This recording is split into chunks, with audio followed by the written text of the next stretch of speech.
दंडक वन में ही रहती है नखा। इसी को मन कहा जाता है, दंडक। इसी में वासना रहती है और इसी में भक्ति में वृत्ति भी रहती है, भावना भी रहती है। वासना प्रभु से दूर करती है, जैसा शूर्पणखा ने कर दिखाया है। भक्तिमयी भावना परमेश्वर से जोड़ रखती है। ये दोनों वृत्तियां हम सबके मनों में भी हैं। भगवान की सुग्रीव के साथ मित्रता हो गई है। अग्नि परिक्रमा हुई, बड़ी घनिष्ठ मित्रता। भगवान ने अपनी ओर से मित्र बनाया है, पर सुग्रीव तो भक्त ही कहिएगा। मानो दो भक्त मिले हैं, एक हनुमान जी महाराज और दूसरे सुग्रीव। हनुमान जी महाराज के बारे में तो दो राय ही नहीं हो सकती, वे तो परम अनन्य भक्त हैं। उन्हें कुछ नहीं चाहिए, निष्काम भक्त हैं, निश्चल भक्त हैं, निष्कपट भक्त हैं, अनन्य भक्त हैं। सुग्रीव के विषय में थोड़ा सोचना पड़ेगा। है तो सुग्रीव भी भक्त ही, लेकिन ये ऐसा भक्त है जो भगवान के जब साथ होता है तो भक्ति की भावना बनी रहती है, और जैसे ही थोड़ा बाहर जाता है तो विषयों में रम जाता है, संसार में रम जाता है। अभी आपने देखा, जैसे ही उसको विजय प्राप्त हुई है, अपना काम उसका सध गया है, तो वह जाके महल में बैठ गया हुआ है।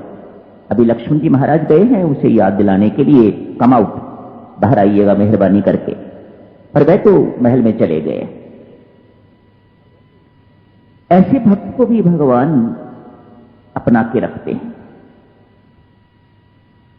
हनुमान जी को तो कुछ नहीं कहा कि तेरे साथ मेरा संबंध क्या है, तेरे साथ मैंने संबंध जोड़ लिया है, कोई शब्द नहीं कहे।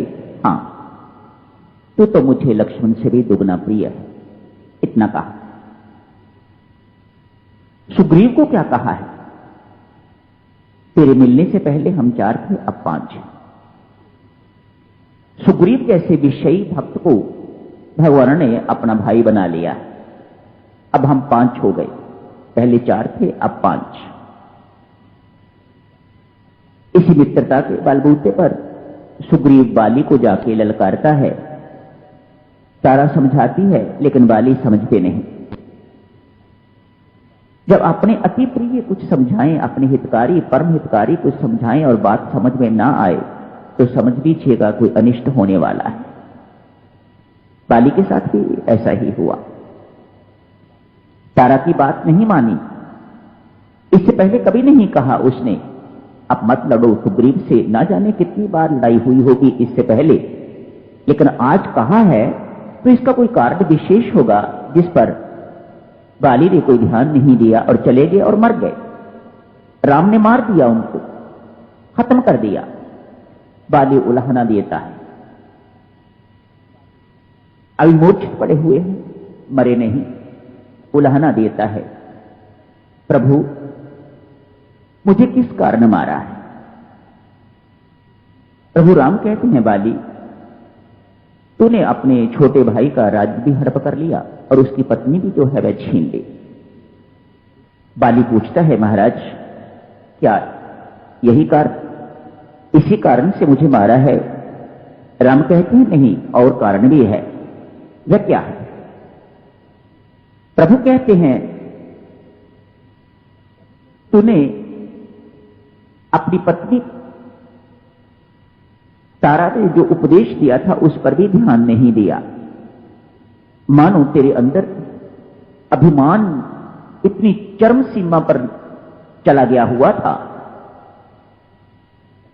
और मैंने अवतार लिया है ऐसे दोनों पापों को दूर करने के लिए, ऐसे दोनों दुर्गुणों को दूर करने के लिए। जहां भक्तजन और रामचरित्र की बात आती है, वहां यह कहा जाता है, जिसमें अभिमान आ जाता है राम उसका अभिमान नष्ट कर देते हैं, जो छोटा होता है उसकी लघुता को दूर कर देते हैं। भगवान अपने श्रीमुख से कहते हैं मेरा अवतार, मैं उनको निर्भय कर देता हूं। मेरा अवतार इन्हीं कारणों से हुआ है।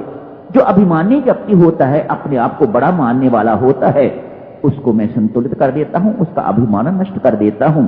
और जो अपने आप को छोटा मानता है, लघु मानता है, उसकी लघुता की भावना जो है वह निकाल देता हूं और उसे भी ऊपर ले आता हूं। अपने जैसा या दूसरों जैसा, जैसे सामान्य व्यक्ति होते हैं, भाई अपने आप को छोटा ना मान, तेरा काम उतना ही महत्वपूर्ण है जितने बड़ों का काम। तू किसी भी प्रकार से छोटा नहीं है। वानरों